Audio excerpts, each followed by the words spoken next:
Chapter 1. Introduction, Myth and Reality of the Knights Templar.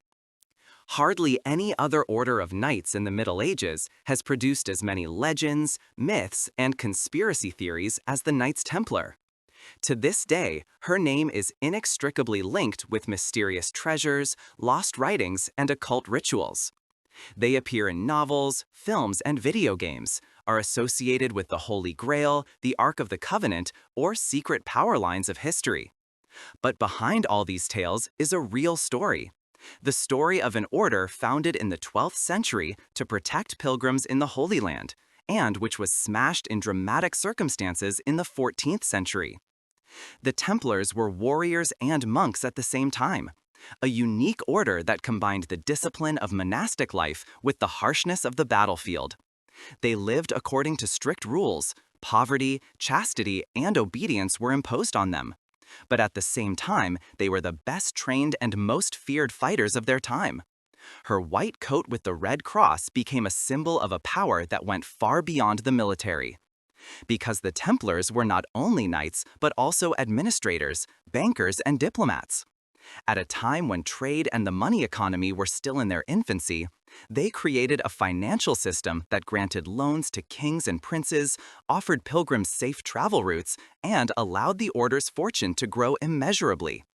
This combination of religious zeal and secular power made them an indispensable player in the Middle Ages, and at the same time, a thorn in the side of many rulers.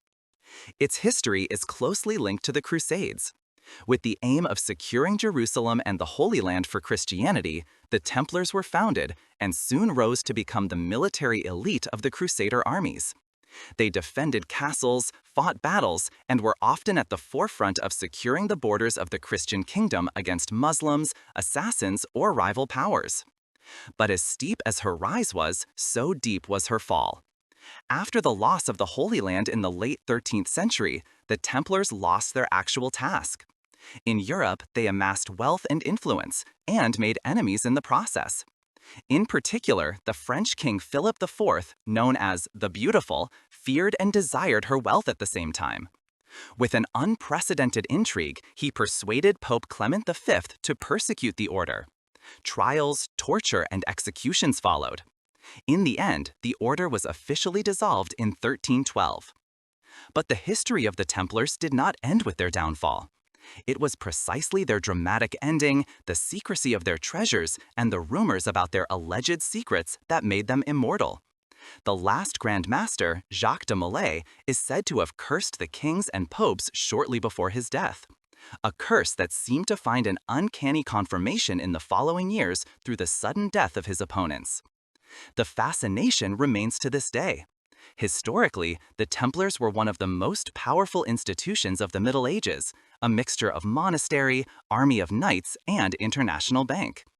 In the imagination, however, they became something even greater. Guardians of secret truths, keepers of sacred treasures, forerunners of modern secret societies. This is how the journey into her story between fact and legend, power and downfall begins. The Knights Templar are an example of how historical reality and human imagination intertwine to create a narrative that stands the test of time. Chapter 2. The World of the Crusades. Origin of the Order in the 12th Century. To understand the origin of the Templar Order, one must take a look at the world in which it was born, the time of the Crusades. Europe in the 11th century was characterized by deep faith, but also by internal conflicts. Armies of knights roamed the country, often more concerned with robbery and violence than with the protection of the weak. At the same time, the church longed for unity and for a way to channel the martial energy of the nobles into channels that served the faith. The decisive impetus came in 1095, when Pope Urban II, at the Synod of Clement, called on Christianity to take part in the First Crusade. His goal was not only to help the beleaguered Byzantine Christians, but above all to liberate the Holy Land with Jerusalem from the hands of the Muslims. The Pope's call sparked a tremendous movement. Knights, peasants, priests, and adventurers made their way east. After bloody battles and the infamous siege of Jerusalem in 1099, the Crusaders established several Christian states in the Middle East: the Kingdom of Jerusalem, the Principality of Antioch, the County of Edessa, and the County of Tripoli. But these empires were surrounded by enemies, by the Muslim rulers of Syria and Egypt, by nomadic tribes, by internal tensions. For Christians in Europe, a veritable pilgrimage to the Holy Land began. Thousands of men and women made the perilous journey to Jerusalem to pray at the holy sites. But the path was full of dangers. Gangs of robbers lurked for pilgrims, roads were unsafe, and many never returned.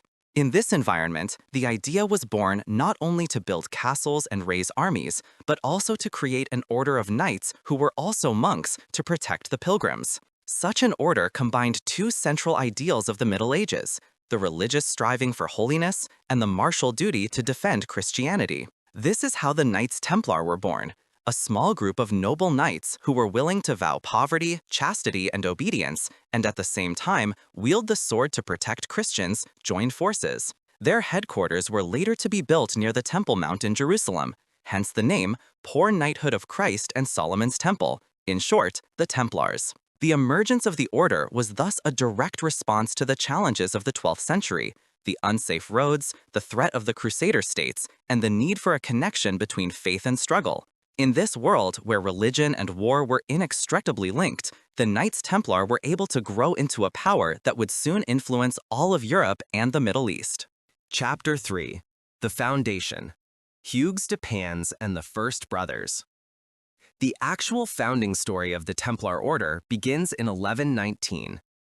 At that time, a small circle of knights approached the King of Jerusalem to take on a special task: the protection of pilgrims who were visiting the Holy Land in ever greater numbers. The group was led by Hugues de Pans, a knight from Champagne in France, who was to become the first Grand Master of the order. The idea was as simple as it was revolutionary. These knights not only wanted to fight for secular lords, but to understand their lives as a form of service to God. They vowed to secure the Christian pilgrimage routes between Jaffa and Jerusalem, the dangerous route on which bands of robbers and enemy troops repeatedly attacked travelers. Initially, the community consisted of only 9 knights, a small, almost inconspicuous group. But their plan impressed King Baldwin II of Jerusalem, who assigned them quarters in a building on the Temple Mount, near the site where the Jewish temple is said to have once stood. It was from this place that the order got its name, Pauperes Comilitones Christi Templi Solomonici, the poor knighthood of Christ of the Temple of Solomon. Their lives were strictly regulated. They lived like monks, with vows of poverty, chastity, and obedience. But unlike most monastic orders, they did not use the prayer book alone, but also the sword. They saw themselves as milites Christi, as soldiers of Christ, who defended the Holy Land not only through prayer, but through battle.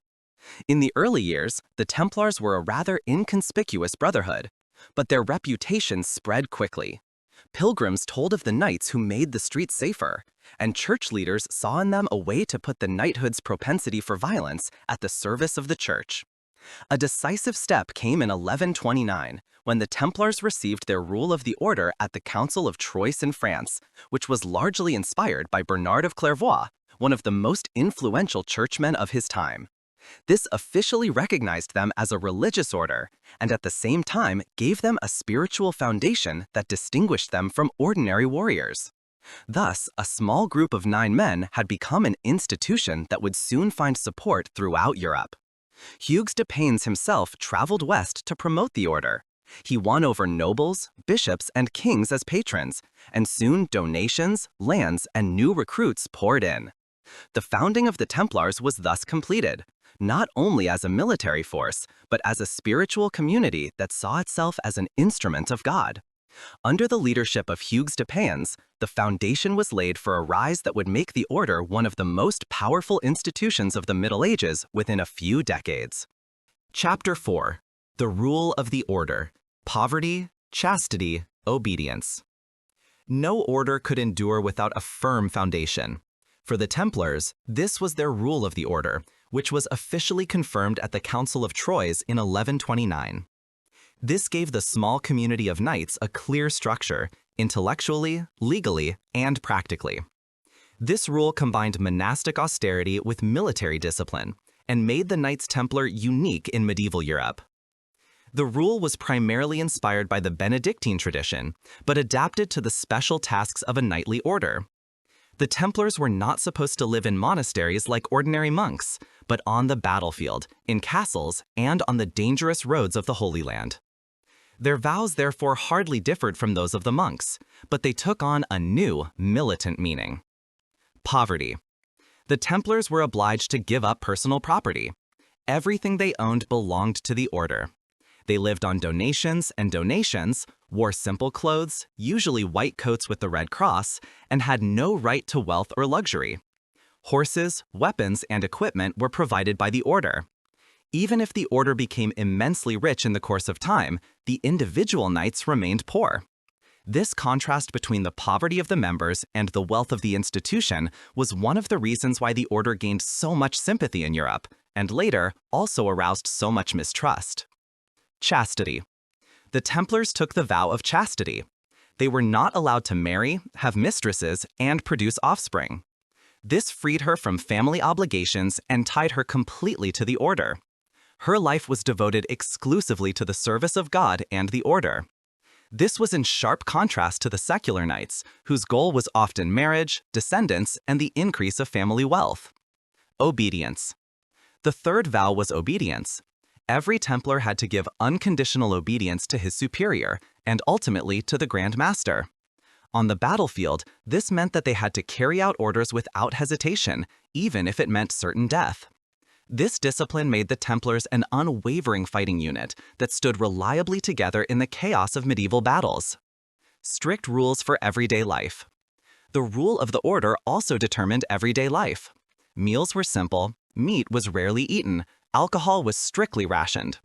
Jewelry, colorful clothing, or personal vanity were forbidden. The knights often slept in common halls, ate together in silence, and devoted the day alternately to prayer, work, and training. Spirituality and struggle. The greatest peculiarity of the rule lay in the combination of piety and struggle. The Templars were no longer ordinary knights, but milites Christi, warriors of Christ. For them, the battlefield was also a place of faith. Anyone who died in battle was considered a martyr who was allowed to go directly to heaven. This promise made them particularly fearless fighters. The Red Cross. The symbol of the order had special significance. The Red Cross on a white background. It was more than a sign of recognition. It stood for purity, white, and willingness to sacrifice, red. Each Templar proudly wore it on his coat, as a visible sign that he had dedicated his life to the service of the faith. Thus, the rule of the order was the foundation that made the Templars what they were, a community of men who stood out from the rest of the knightly world through discipline, poverty, chastity, and obedience. They combined the asceticism of the monks with the harshness of the warriors, and this unique mixture was soon to give them tremendous power and prestige. Chapter 5. The Everyday Life of the Knights Templar, Life Between Sword and Prayer. The image of the Knights Templar is often determined by great battles, shining armor, and mysterious legends, but daily life in the order was far more sober, characterized by discipline, simplicity, and spiritual rigor. For the knightly brothers, joining the order meant a radical farewell to their previous life. No property, no family, no secular freedom. Instead, an existence between sword and prayer awaited. A structured daily routine. The day of the Templars began early. Before sunrise, the brothers rose to pray. Several times a day, joint church services took place, interrupted by work, military training, or guard and administrative services. The prayer times gave everyday life a fixed rhythm, similar to a monastery. In between the spiritual duties were physical tasks.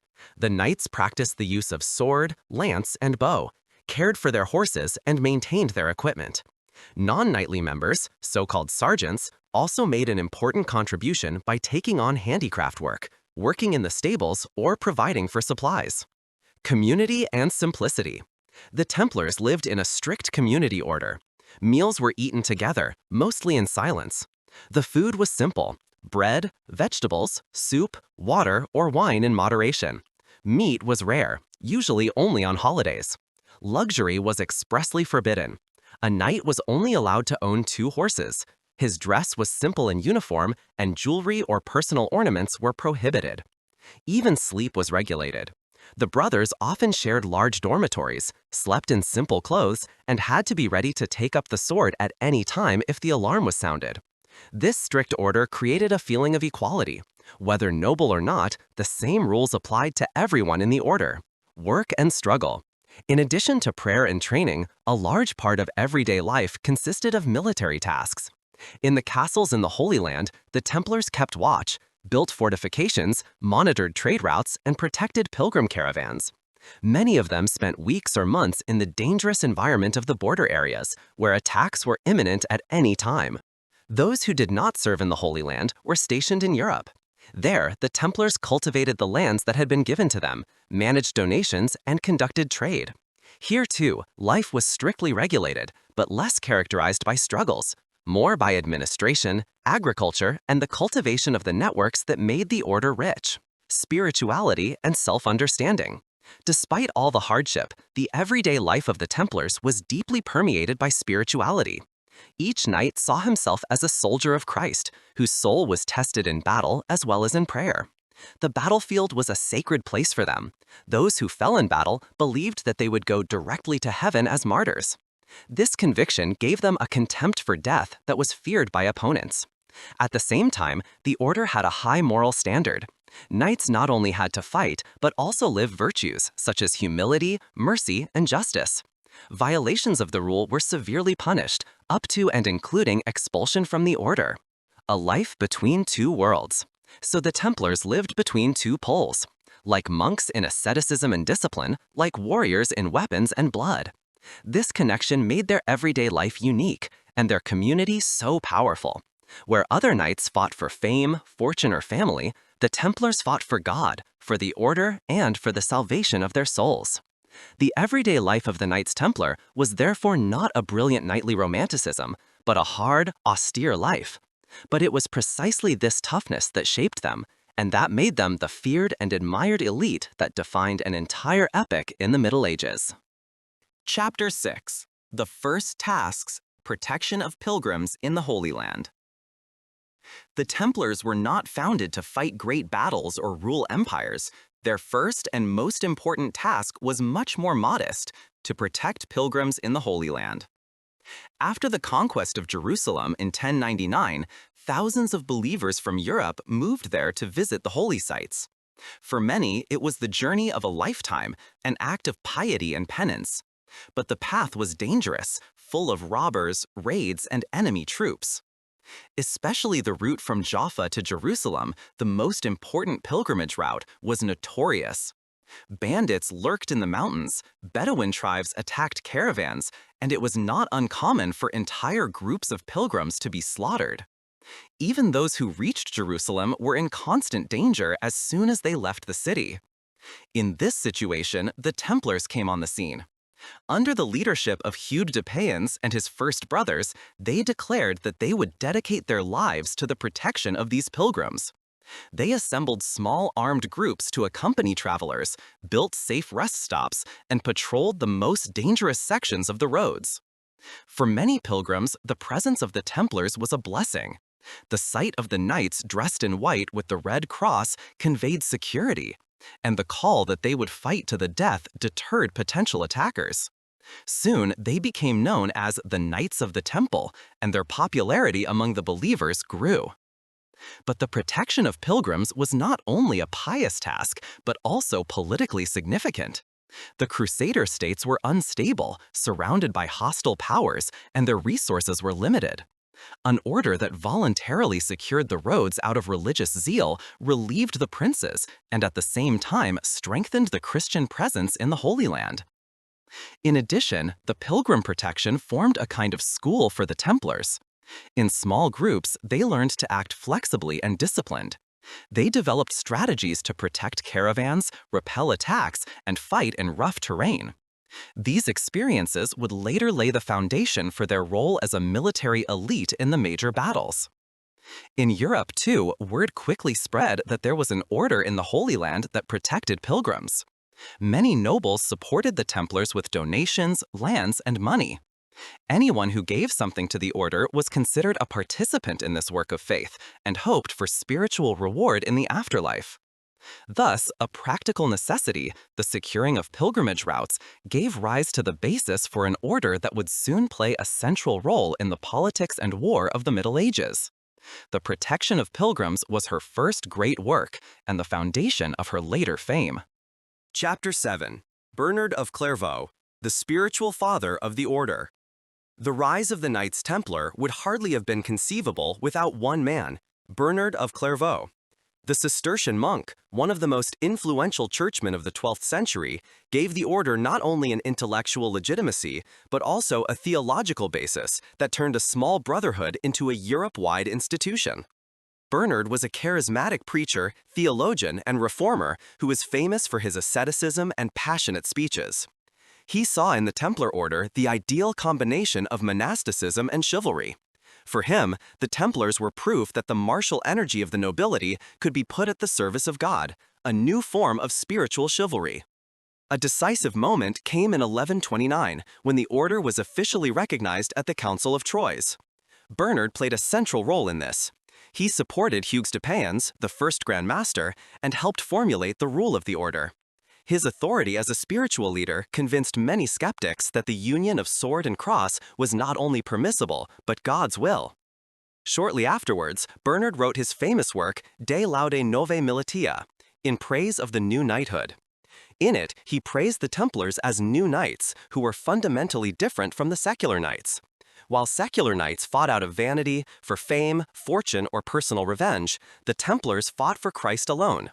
For Bernard, the Templar was a monk with a sword who served God both through prayer and battle. Bernhard's justification of violence was particularly impressive. Normally, killing was considered a sin in Christianity. But Bernhard explained that when the Templar killed an enemy in battle, he was not considered a murderer, but an instrument of God. The death of the enemy is the glory of the Christian, he wrote, for it extinguishes evil and brings the church to safety. In doing so, he gave the Knights Templar the theological justification for their mission and made them a religiously ennobled army. Bernhard's support seemed like a political and spiritual breakthrough. The order was no longer regarded as a small group of exotic fanatics, but as an officially recognized institution of the church. Soon, new members flocked in, donations increased, and the order gained more and more prestige in Europe. You could say that Hugues de Payens was the founder of the Templars, but Bernard of Clairvaux was their spiritual father. He gave them not only legitimacy, but also a self-image that shaped them for generations. As Milites Christi, as knights of Christ who vowed poverty, chastity, and obedience, but at the same time wielded their sword for God. Without Bernhard's influence, the Templars would probably have remained a small local brotherhood. With him, however, they became a Europe-wide phenomenon, and the foundation for their rapid rise was laid. Chapter 8. The Rise, from a Small League to a Power in the Middle Ages. The beginnings of the Knights Templar were modest. 9 knights, a simple quarters on the Temple Mount, the task of protecting pilgrims. But within a few decades, this small brotherhood developed into one of the most powerful institutions of the Middle Ages. The rise of the Templars was spectacular, and he explains why they were able to fall so low later on. The support of the Church.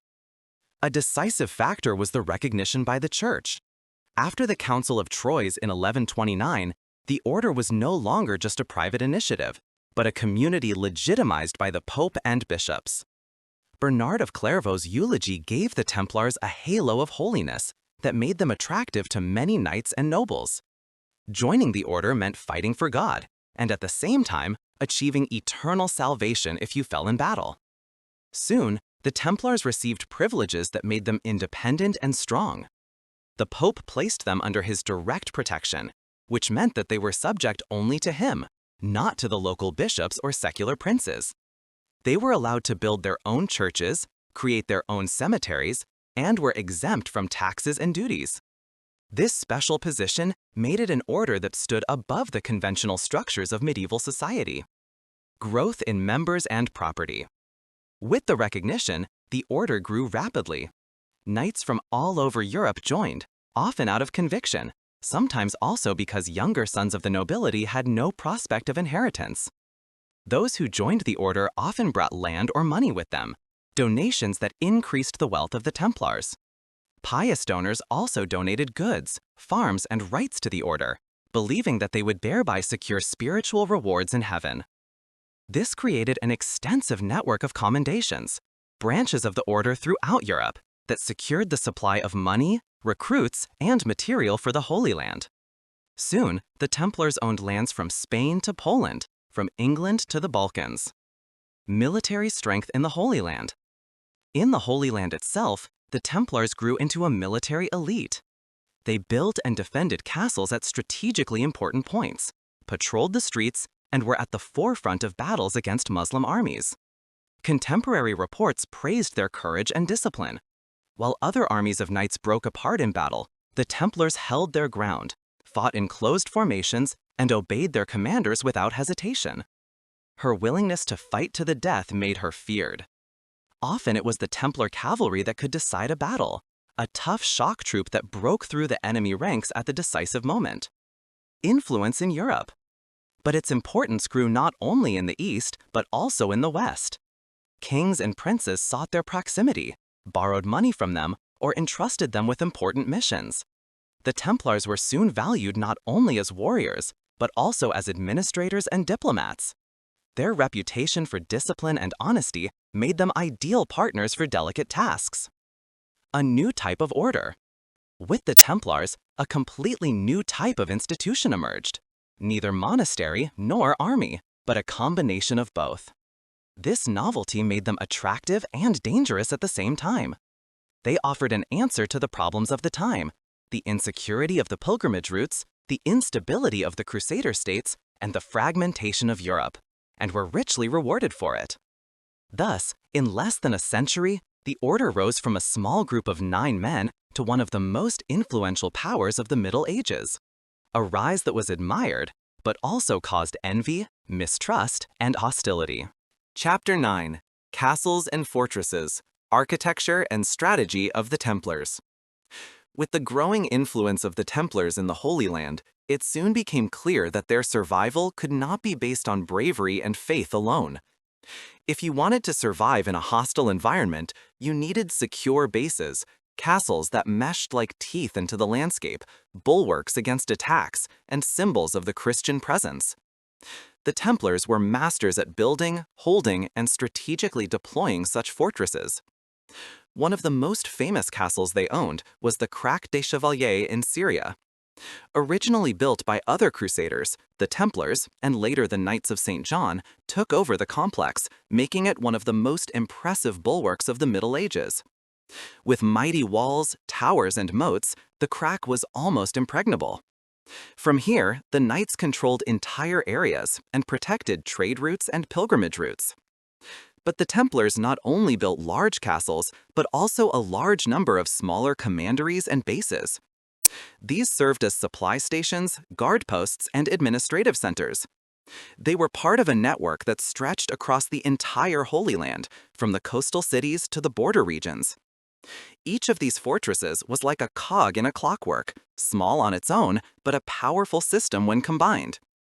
Its construction was functional and impressive at the same time. The walls were thick, the gates were secured by portcullis and drawbridges, and the towers were arranged in such a way that they could cover each other. Inside, there were cisterns for water, pantries for food, and weapons depots. Some castles were able to survive years of sieges, so carefully decorated were they. The castles were not only military installations, but also places of life. Within the walls, there were chapels for daily prayers, dormitories, kitchens, and workshops. Not only knights lived here, but also sergeants, squires, craftsmen, and sometimes entire families of servants. The fortress was a small world of its own, self-sufficient, disciplined, and ready to fight at any time. Strategically, the Templars chose their locations carefully. Castles were built on hills, on important roads, near river crossings, or in border regions where there was constant danger. In this way, they were able to secure trade and pilgrimage routes, monitor enemy movements, and react quickly in an emergency. Sometimes the mere presence of a Templar castle was enough to deter enemies. The Templars also built and used castles in Europe. Although they were rarely at the center of battles here, the buildings served as administrative centers, warehouses, and symbols of their power. Especially in France, Spain, and Portugal, they left traces that are still visible today. Some of their castles became the property of other knightly orders after the dissolution of the order, and remained military bases for centuries. The castles of the Templars were therefore more than stones and walls. They were an expression of their strategy: control through presence, security through strength, survival through preparation. In a world where power was often decided in direct combat, the Templars were smart enough to rely on structures that would provide long-term security. Thus, their heritage was shaped not only by their bravery on the battlefield, but also by the stone testimony of their castles. Some of them still stand today, as silent witnesses of a time when monks carried the sword and walls defended the faith. Chapter 10. Warriors and Monks. The Role of the Templars in the Crusades. The Crusades were the great battlefield on which the Knights Templar found their destiny. They were not only monks who led an ascetic life, but at the same time warriors who defended the cross on their white mantle with blood. This dual identity made it unique, and it shaped its role in the battles for the Holy Land. Already in the Second Crusade, 1147 to 1149, the Templars played a decisive role. While many European armies of knights were weakened by internal conflicts and a lack of discipline, the Templars provided a tight and reliable unit. Their presence gave the Crusaders stability, even if this crusade ultimately failed. In the decades that followed, its military importance grew steadily. The Templars were known for their discipline and steadfastness. While other knights often stormed into battle too impetuously or fled at the first sign of defeat, the Templars remained united. They fought in orderly formations, relying on their command structure, and were ready to die to the last man. This posture made them particularly suitable for dangerous tasks. They often formed the vanguard or rearguard in battles, covered the retreat of Crusader armies, or broke through enemy lines at decisive moments. Many chroniclers report that their determination often meant the salvation of entire armies. But her courage came at a high price. Again and again, large parts of the Templar units fell into battles. The Battle of Hattin in 1187 was particularly notorious, when Sultan Saladin decisively defeated the Crusaders. Nearly all of the Templars who were captured were executed, an expression of the hatred and fear that the order evoked in its opponents.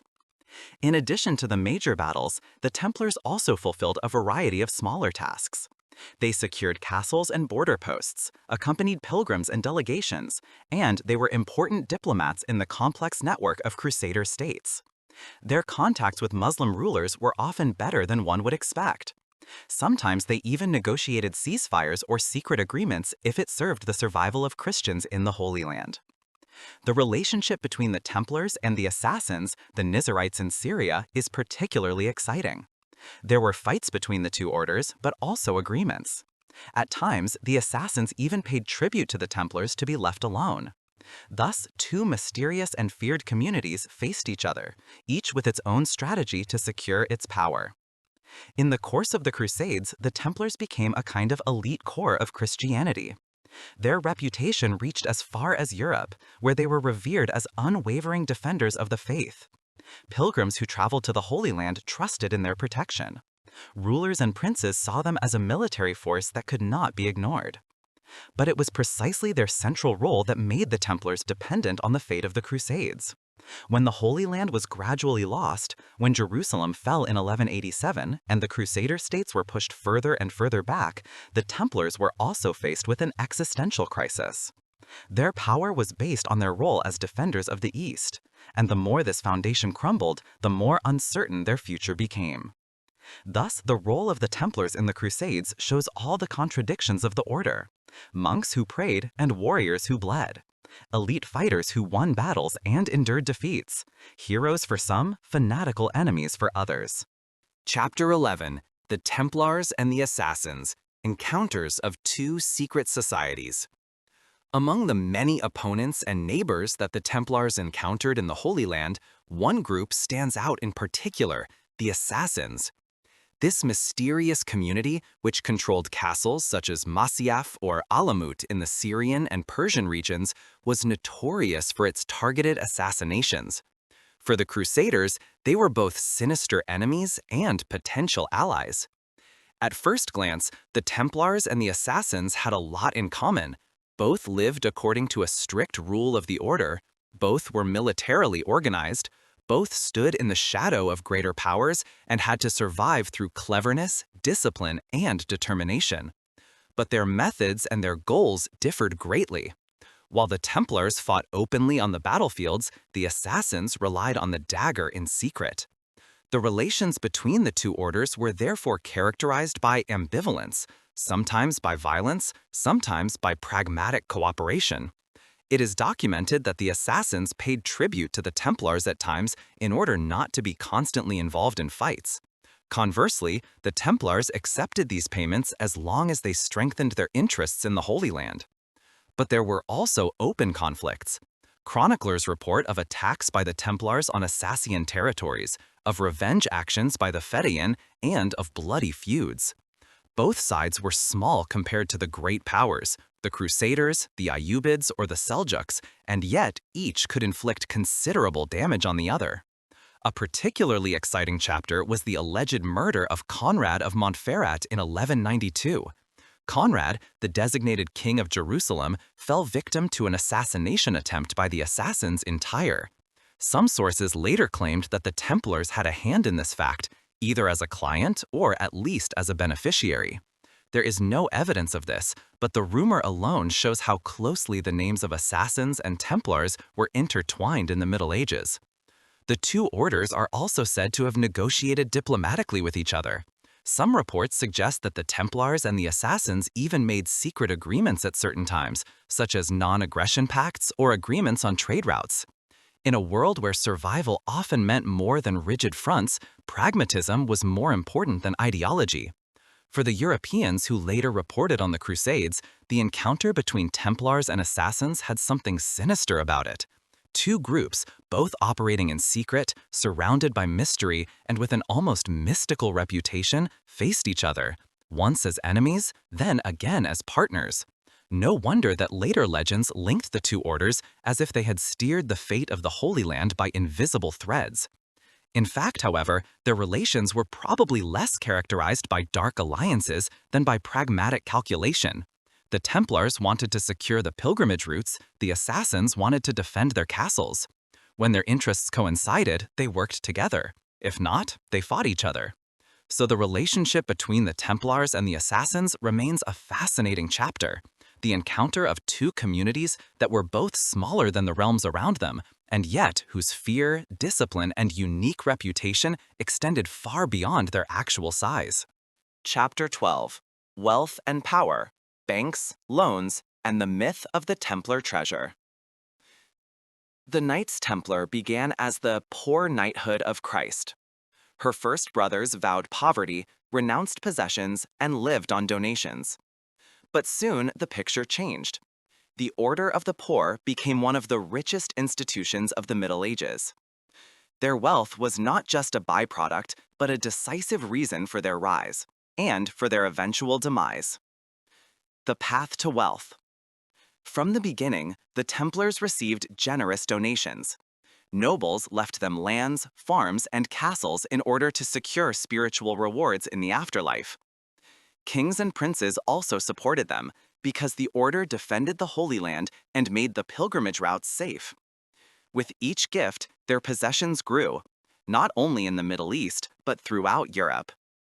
The Templars managed their lands with great efficiency. Farmers worked for them, mills and wineries brought in income, trade and customs duties filled their coffers. The rule of the order forbade the brothers to have personal property, but it allowed the community to accumulate wealth, and the Templars used it skillfully. The inventors of banking. The Templars became particularly famous for their role as bankers of the Middle Ages. Pilgrims who traveled to the Holy Land could deposit their money with a Templar commandery in Europe and received a kind of receipt for it. With this document, they were able to regain access to their assets in Jerusalem or Acre. With this, the Templars invented an early form of traveler's check and made pilgrimages safer and more practical. Kings and princes also used their services. The Templars granted loans, kept treasures, and acted as treasurers of entire empires. The English King Henry II, for example, he deposited funds with the Templars, and the French king also entrusted parts of his finances to them. Its headquarters in Paris, in the Temple Castle, became the center of an extensive financial network. This gave rise to the myth that the Templars were the bankers of Europe, an image that still has an effect today. In fact, they were not a bank in the modern sense, but they created structures of credit, transfer, and security that were revolutionary for their time. The myth of the Templar treasure. With their wealth grew their envy. Even contemporaries suspected that the Templars had hoarded secret treasures. Their castles were considered places full of gold and relics. Especially after the destruction of the order in the 14th century, legends arose about the treasure of the Templars.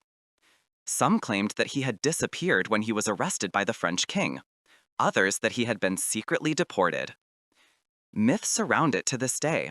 Some see the treasure in the depths of the Temple Castle in Paris, others in secret caves, and still others associate it with treasures such as the Holy Grail or the Ark of the Covenant. There is little historical evidence of this, but the thought that such a powerful order let its riches disappear without a trace still fires the imagination today. Power through money. Their wealth was not only material, but also political. With their resources, the Templars were able to build castles, equip armies, and secure independence. They were not subject to any king, but only to the Pope. At a time when money was becoming more and more important, this combination of spiritual authority, military strength, and financial power was unique. But it was precisely this wealth that made them vulnerable. Many rulers, especially Philip IV of France, saw them not only as a religious community, but as competition, rich, independent, and difficult to control. The gold that had made the order strong was soon to become its greatest burden. So the Templars were a paradox, knights who had vowed poverty, and yet an order that rose to become the richest and most powerful institutions of its time. Her fortune was her strength, and at the same time, the seed of her tragic demise. Chapter 13. The Fall of Acre. The End of the Holy Land for Christians. The fate of the Knights Templar was inextricably linked to the fate of the Crusader states. As long as there were Christian castles, cities, and pilgrims in the Holy Land, the Templars had a clear task: to protect and defend this world. But in the 13th century, the foundation began to crumble. With every lost war, with every reconquered city, the Christian presence in the East weakened, until it finally broke up for good in 1291 with the fall of Acre.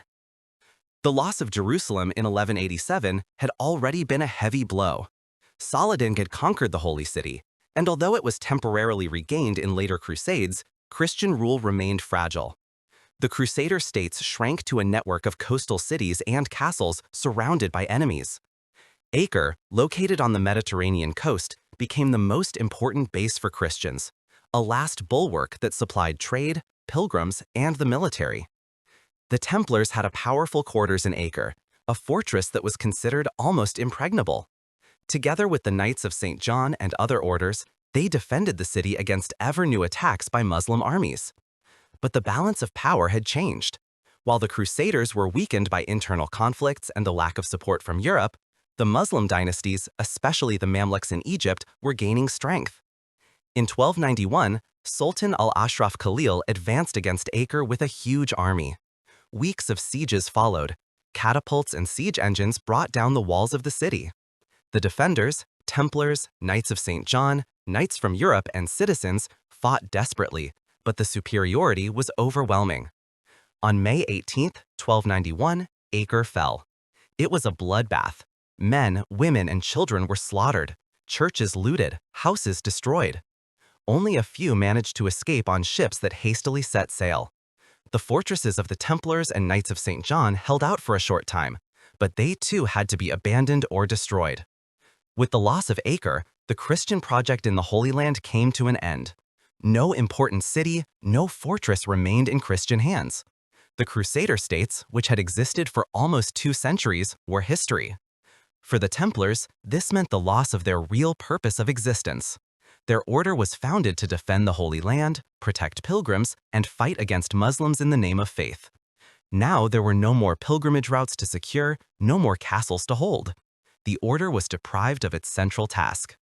Many Templars fled to Cyprus, which served as a retreat for a short time. There they tried to develop new strategies, such as a renewed attack on the Holy Land, or a shift of their mission to other fronts, such as Spain, where the Reconquista against the Moors was still in progress. But the order did not find a new place that could replace the lost meaning. The fall of Acre was therefore not only a military disaster, but also a turning point in the history of the Templars. From a celebrated elite in the struggle for Jerusalem, they became a community without a clear goal, rich, powerful, but without a mission. This vacuum opened the door to mistrust, envy, and intrigue in Europe. The year 1291 marked the end of an era. With Acre, not only did the last bastion of the Christians in the East fall, but also the foundation of the Templars, and the path to their downfall began. Chapter 14. The Retreat to Europe, New Tasks in the West. After the fall of Acre in 1291, the Knights Templar found themselves at a crossroads. They had lost their castles, their battlefields, their task as defenders of the Holy Land. What remained was an order that had vast lands, income, and a close-knit administrative network in Europe. But without a clear mission in the East, it was like a ship without a rudder. Many Templars initially withdrew to Cyprus. The island had already been an important base before, and after the loss of the mainland, it became the new headquarters of the order. From here, the brothers discussed how to proceed. Some dreamed of a new crusade. Others suggested directing the order's energy to the Reconquista in Spain and Portugal, where Christians were still fighting against the Moors. But there was a lack of unity and, above all, of political support. In Europe, the mood had changed. The enthusiasm for crusades had died out. Kings and princes had had enough of expensive expeditions, which usually ended in disaster. The church was weakened, the rivalries between the powers of Europe stronger than ever. For many rulers, it was easier to come to terms with the Muslim states in the East than to wage endless wars. In this new world, the old ideal of the Knights Templar no longer really fit. So the order increasingly turned to its European possessions. Everywhere in France, England, Spain, and Germany, the Templars had land, mills, wineries, and entire villages. Their commendations became agricultural and economic centers that made the order rich. Their financial businesses also flourished.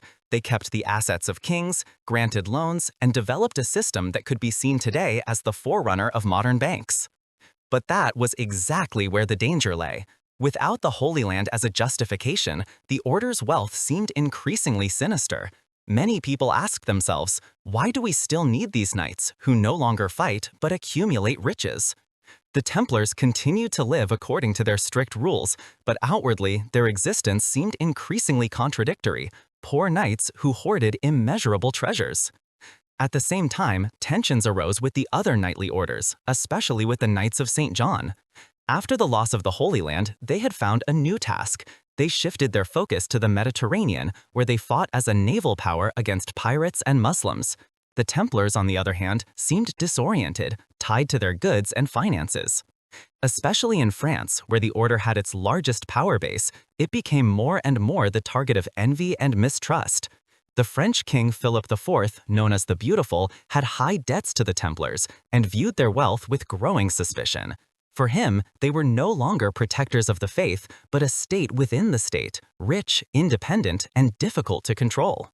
Thus, the retreat to Europe not only brought a phase of consolidation, but also the seeds of downfall. Without the Crusades, the order lacked the legitimacy that had made it inviolable.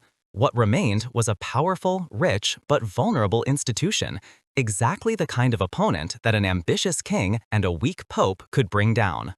This was the beginning of the last chapter in the history of the Knights Templar. Their sword had become blunt, their castles lost, their wealth a burden. The men who had once been hailed as defenders of Jerusalem were now under suspicion, and soon that suspicion would turn into indictments, trials, and stakes. Chapter 15. Kings, Popes, and Intrigues, the Political Networks of the Templars. The Knights Templar were more than just an order of fighters and administrators. They were a political network that spanned all of Europe and the Middle East, closely linked to kings, princes, and the papacy. These relationships made them strong, but they also brought the order into conflicts that it would not survive in the end. Early on, the Templars had a special position within the church. They were subject exclusively to the Pope, not to the local bishops or princes. This meant that they could operate independently throughout Europe, a privilege that hardly any other institution had. Their castles, commendations, and churches were like small islands that were directly subordinate to Rome. This was useful for the popes. The order was a reliable force that was militarily strong, financially sound, and spiritually loyal. But this independence also made the Templars a kind of state within the state. Many princes viewed it with growing suspicion. While the Knights of St. John or the Teutonic Order were more closely connected to certain regions, the Templars had an international effect, and thus unpredictable. Their connections were far-reaching. In England, they kept royal treasuries. In Spain, they fought side by side with the Christian rulers against the Moors. In France, they were closely intertwined with the court. Kings borrowed money from the Templars, entrusted them with castles, or asked them for diplomatic support. This proximity to the powerful made the order an indispensable partner, but also a potential rival. The relationship with the popes became particularly delicate in the late 13th century. After the loss of the Holy Land, the order desperately searched for a new mission. Some in the Vatican thought about uniting the great orders of chivalry. Templars, Knights of St. John, and Teutonic orders should merge into a single force that would fight together in the future. But the Templars rejected this. They did not want to give up their independence, and so they remained isolated. During this time, their relationship with the kings became decisive. In England and Spain, they continued to enjoy prestige, but in France, the situation changed dramatically. King Philip IV the Fair was ambitious, power-hungry, and heavily in debt, not least to the Templars. For him, the order was no longer a pillar of faith, but a threat to his power and an obstacle to his financial plans. Philip was a master at spinning intrigues. He took advantage of the growing distrust of the wealth of the Templars, spread rumors of secret rituals and moral decay, and finally put pressure on the Pope.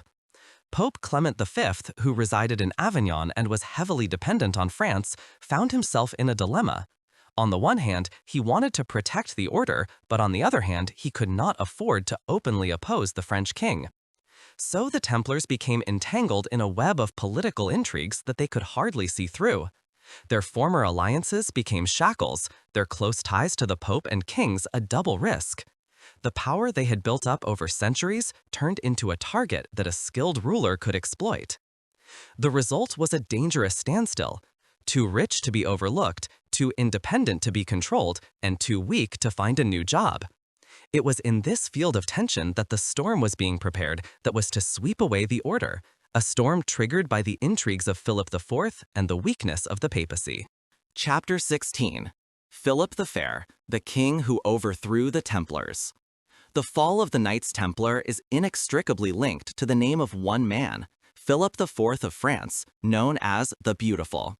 Behind his flawless appearance was a ruler who was ambitious, calculating, and unscrupulous. For him, the Templars were no longer a holy order, but an obstacle on the way to absolute power, and at the same time, a treasure chest that he only had to open. Philip was a king who was always in need of money. His wars against England, his conflicts with the papacy, and his elaborate court devoured vast sums of money. In order to secure his finances, he had already expelled the Jews of France, confiscated their goods, and even targeted the flourishing money trade of the Lombards. But that was not enough. The greatest wealth that escaped him lay in the treasuries of the Knights Templars. The Templars had their European headquarters in Paris, in the so-called Temple Castle. There they kept not only their own assets, but also funds of nobles and kings. Philip knew that he would never get his hands on this treasure by legal means. So he forged a plan that was both politically and propagandistically clever. He would destroy the order itself. Even before that, there had been rumors that the Templars would cultivate strange rituals.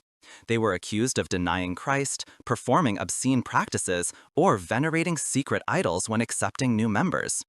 It is difficult to say whether these accusations came from envy, ignorance, or deliberate slander. What is certain is that Philip picked up on these rumors, reinforced them, and made them an instrument of his politics.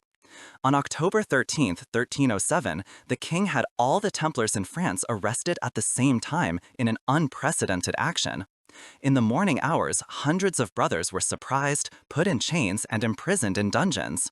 Their property was confiscated, their archives sealed, their treasures transferred to the crown. For many contemporaries, this blow came out of nowhere, but it was carefully prepared. Philip had the Templars sued before ecclesiastical and secular courts. Confessions were extorted under torture. Some knights confessed to having denied Christ, worshipped the devil, or committed immoral acts. Others later retracted their statements, but the damage was done. In the eyes of the public, the order was tarnished, its reputation destroyed. The Pope, Clement V, was hesitant at first. He knew that the accusations were hardly tenable, and he knew the importance of the order for the Church. But Philip put him under pressure, threatened him politically, and finally forced him to bow to the royal will. A French conflict thus became a Europe-wide indictment. Philip the Fair had achieved what he wanted. He had stripped the Templars of their luster, dishonored them in the eyes of the world, and channeled their riches into his coffers. His calculation was ice-cold and successful. But with this step, he also wrote one of the darkest chapters of the Middle Ages. The persecution of the Templars was not a just trial, but a politically motivated blow that was enforced with violence, torture, and propaganda. For many contemporaries, it was clear that not only an order fell here, but also the ideal that the Church could act independently of secular power. Philip the Fair thus became the gravedigger of the Knights Templars. His name is inextricably linked with their downfall, and to this day he has the reputation of a king who plunged an entire order into ruin for gold and power. Chapter 17. The Trial, Torture, Confessions, and the Fall of the Order. After the mass arrests of the Templars in October 1307, one of the darkest episodes of the European Middle Ages began, the trials against the order. What was supposed to appear to be a legal investigation was in fact a show trial, controlled by King Philip IV and secured by the weakness of the papacy. It was clear from the beginning that it was not about justice, but about the destruction of the order. The accusations were serious: blasphemy, idolatry, sodomitic acts, secret rituals, and the denial of Christ. At a time when heresy was considered the greatest of all crimes, such accusations were deadly, whether they were true or not. The Templars were imprisoned in dungeons, tortured, and pressured. Many confessed what their tormentors wanted to hear. They admitted to having denied Christ or performed obscene kisses at the admission ceremony, spoke of secret idols who were worshipped, and of dark rituals. But these confessions were extorted, born of pain and fear. Some knights later retracted their statements as soon as they were able to speak freely again, only to be punished even more severely. Pope Clement V initially tried to regain control. He ordered an investigation by the Church and wanted to place the Templars under papal care. But Philip had already created the facts. In France, the order had been dishonored, its leaders broken, its property confiscated. Under pressure from the French crown, Clement had little room for maneuver. Finally, he gave in. At the Council of Vienne in 1312, he officially announced the dissolution of the order. He stressed that there was no definitive evidence of the Templars' guilt, but to avoid scandals and to preserve peace in Christendom, the order was abolished. This was a diplomatic fig leaf for a decision that had long since been made. The members of the order were treated differently. Some received mild punishments, were incorporated into other monasteries, or were allowed to continue living as simple monks. Others, however, especially in France, suffered a cruel fate. Many were condemned as heretics and burned at the stake. The end was particularly tragic for the top leadership of the order. The last Grand Master, Jacques de Molay, was executed in Paris in 1314 after years of imprisonment, along with other high dignitaries. At the stake, he is said to have protested his innocence and summoned the Pope and King to God's judgment. These words, whether they were historically accurate or not, gave the downfall of the order an almost mythical character. Thus ended an order that had defended the Holy Land for almost 2 centuries, protecting pilgrims and creating a unique network of faith, power, and wealth. Its downfall was not fate, but the result of political intrigue, economic greed, and ecclesiastical weakness. But the moment the flames consumed the last Templars, something new began, the birth of a myth that would outlast the order and fascinate to the present day. Chapter 18. The Death of Jacques de Molay, the final chapter. The end of the Knights Templar is condensed in the figure of their last Grand Master, Jacques de Molay. He was the man who led the order in its last years, who survived the arrests of 1307, the torture, the trials, and who finally died at the stake in Paris. His death not only marked the end of the order's fate, but also the beginning of a legend that lives on to this day. De Molay was born around 1240 in the French region of Burgundy and joined the order as a young man. He had a long career within the community, fighting in the Holy Land and finally rising to the rank of Grand Master in 1292. By this time, the order was already weakened, the Holy Land was lost, the retreat to Cyprus brought uncertainty, and in Europe, people began to question the purpose of the Templars. When Philip IV struck the Templars in October 1307, de Molay was one of the first to be arrested. Like many of his brothers, he is said to have confessed under torture, but he later recanted, declaring that the Templars were innocent and that their alleged crimes were lies. This contradiction made him a symbol of resistance in the eyes of the king and the pope. After years of imprisonment and interrogations, the verdict was finally passed.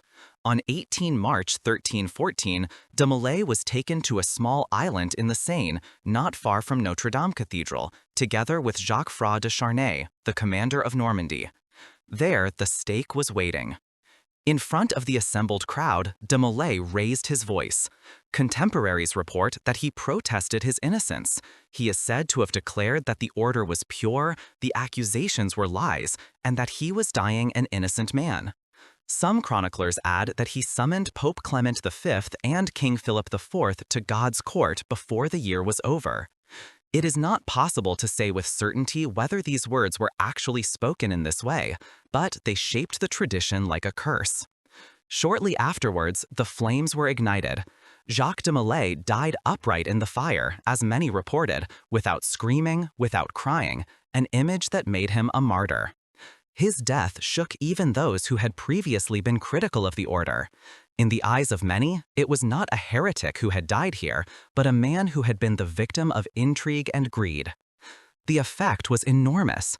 A few months later, Pope Clement V died, and in the same year, King Philip IV also followed her alleged cursed fate. For his contemporaries, this was not a coincidence, but a divine punishment. Thus, de Molay became the prophet of the downfall of his enemies and the last witness to the greatness of his order. With his death, the fate of the Templars was finally sealed, but precisely because he died so dramatically, his story was not lost. Jacques de Molay became the key figure of the legend, the last Grand Master to be innocently burned, and whose call for justice reverberates over the centuries. Thus, the 200-year chapter of the Knights Templar closed not in silence, but in flames, and these flames ignited a myth that was stronger than any sword, castle, or fortune of the order. Chapter 19. Reverberations, Legends, Curses, and the Treasure of the Templars. With the death of Jacques de Molay, the Order of the Knights Templar ended in reality, but in the imagination of the people, it only really began to live. Hardly any other institution of the Middle Ages has left such an echo, which gave birth to legends, curses, and mysteries that still have an impact today. In the beginning, there was the dramatic death of the Grand Master. His alleged curse at the stake, with which he summoned Pope Clement V and King Philip IV to God's judgment, found a sinister confirmation in the events of 1314. Both men died shortly after him, and the French Capetian dynasty died out a few years later. For contemporaries, this was a sign. The order was innocent, and God himself had revealed the truth. Soon, legends arose about the treasure of the Templars. Where had the enormous fortune gone that they had hoarded in Paris and in their descendants? Philip the Fair had confiscated many things, but rumors persisted that the Templars had brought their most valuable relics and gold reserves to safety in time. Some said that ships had left the port of La Rochelle and brought the treasure to Scotland or distant islands. Others associated it with the Holy Grail or even the Ark of the Covenant. There were also rumors of secret brotherhoods. Some believed that the Templars continued to live underground in secret societies that survived the centuries. Later, Freemasons and other societies symbolically linked their roots to the Templars and saw in them forerunners of a secret tradition of knowledge and power. Another motive was the idea of secret knowledge that the Templars had acquired in the Holy Land. Some claimed that they had discovered ancient writings from Solomon's temple, learned occult rituals, or preserved hidden wisdom that the church and crown did not want to see in the hands of this order. This idea fed countless myths that provided material for novels, legends, and conspiracy theories into modern times. In Scotland and Portugal, too, stories persisted that Templars escaped persecution and founded new communities there. In Portugal, the order was actually absorbed into the Order of Christ, which later played an important role in the voyages of discovery in the 15th century. So some of the Templars lived on in real life, even if the original order was extinguished. The reverberations of the Templars are thus a fascinating interplay of facts and fantasy. Historically, they were an order of knights that fought in the Crusades, built a financial network, and finally became a victim of power politics. But in memory, they became guardians of hidden treasures, bearers of secret truths, cursed martyrs, and mysterious conspirators. It is precisely this double character that makes the Templars so fascinating to this day. They are a bridge between history and myth, real in their power and their downfall, immortal in the stories that have been told about them ever since. Chapter 20. The Templars in the Modern Age, from Secret Societies to Pop Culture. Although the Order of the Knights Templar was officially dissolved in 1312 and came to a dramatic end with the death of Jacques de Molay in 1314, it lives on to this day, not as a real power, but as a myth, symbol, and projection surface. In modern times, the Templars have made an astonishing second career as secret role models of secret societies, as material for novels and films, as icons in pop culture. Already in the early modern period, various groups took up the legend of the Templars. The Freemasons of the 18th century in particular saw their spiritual ancestors in the Knights Templar. They developed rituals and symbols that supposedly tied in with the old customs of the order. Even if the historical connections are more legend than reality, this symbolic succession gave the Freemasons an aura of mystery and tradition. In the age of Romanticism, the idea of the Templars as guardians of the Holy Grail or other secrets flourished. Writers such as Sir Walter Scott made them heroes of their works, and the idea of a lost treasure or secret knowledge became entrenched in Europe's collective memory. In the 19th and 20th centuries, new currents were added. Neo-Templar orders emerged, which consciously took up the old name and used it for their own spiritual or esoteric movements. Some of them still exist today, often as small brotherhoods that see themselves in the tradition of the Knights of Christ.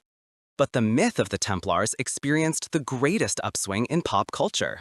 Novels, films, comics, and video games have made the order an integral part of modern narratives. From Umberto Eco's In the Name of the Rose to Dan Brown's Sacrilege, The Da Vinci Code, they appear as secret masterminds of history. In video games such as the Assassin's Creed series, they are the antagonists of an equally mysterious brotherhood, a modern variation on the old rivalry with the Assassins. Why do the Templars fascinate people to this day? Perhaps because they stand at the intersection of power and mystery. They were real, knights, bankers, defenders of the Holy Land, but their demise was so abrupt and mysterious that imagination had to fill the empty space. Their treasures disappeared, their archives destroyed, their leaders killed in the fire. Perfect ingredients for legends and conspiracy theories. Today, the Knights Templar have become a cultural symbol. They stand for the pursuit of hidden truth, for secret brotherhoods in the shadow of history, for the eternal struggle between light and dark. Historians try to separate the real core from the myths, but the stories have long since developed a life of their own. This is how the Order ended more than 700 years ago, and yet lives on. No longer in castles and on battlefields, but in the minds and hearts of the people who read about them, see them on the screen, or experience them in games. The Knights Templar have become an immortal myth, a legacy stronger than any treasure of gold and silver.